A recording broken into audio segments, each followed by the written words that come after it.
how impressed the board is with your professionalism and expertise. Client feedback is outstanding, as usual. Okay. I took a seat, cautiously optimistic. Truth is, Lily, he continued, the company feels you'd be wasted in senior management. Here it comes.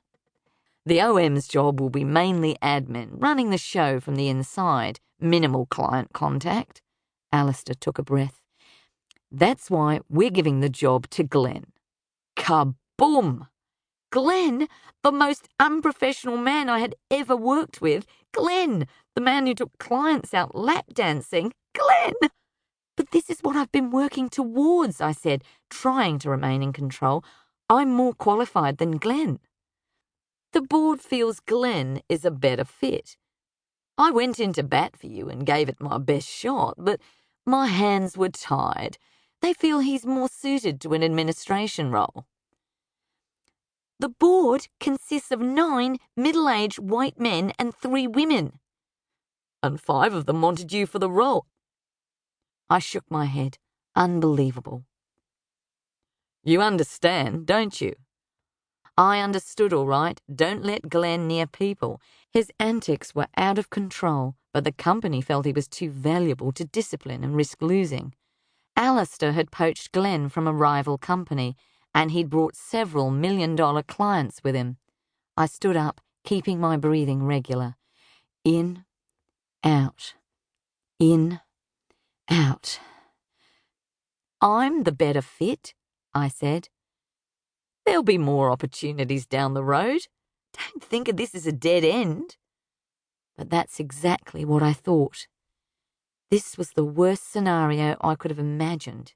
Today was all or nothing. I moved for the door, barely able to put one foot in front of the other.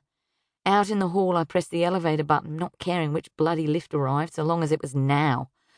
I took a deep breath, determined not to fall apart and lose face in front of my colleagues. Taylor was waiting in my office with a bottle of Moet. She stopped when she saw my expression. What happened? The board and Glenn fucking Kelly, that's what, I said, fighting back tears. Moments later, the man himself poked his head into my office. Thank God it was only his head. No hard feelings? I smiled weakly. Not at all. Congratulations. Thanks, Lil. And don't worry, I'll be a fair and righteous commander. He winked and gave me a lascivious smile. Fair and righteous commander? What did that mean?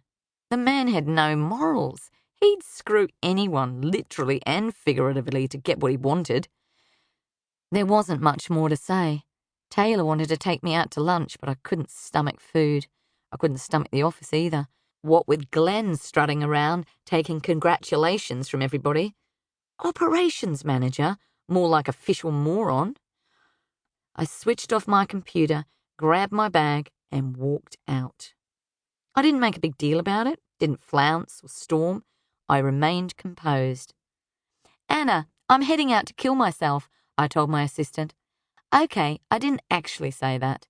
Anna, I'm heading out for the rest of the day. She didn't need to know I was heading to the nearest bottle shop and then home. 7 hours later, Matt, my handsome boyfriend with evening stubble, dark wavy hair, and a six-pack courtesy of Anytime Fitness, strolled in my front door.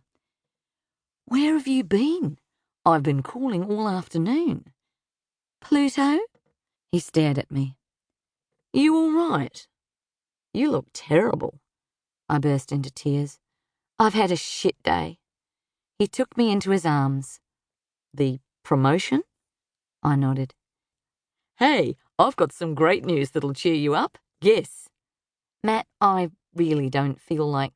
Okay, spoilsport, I'll tell you. I got it. Matt beamed. I had no idea what he was talking about. The transfer. It's come earlier than expected. I shrugged. What transfer? The transfer I put in for ages ago. I told you about it. We're moving to Singapore. He held up a bottle of Bollinger. Where had he been hiding it? I slumped on the sofa and dried my eyes. That's great. But really, I felt like he'd kicked me in the stomach.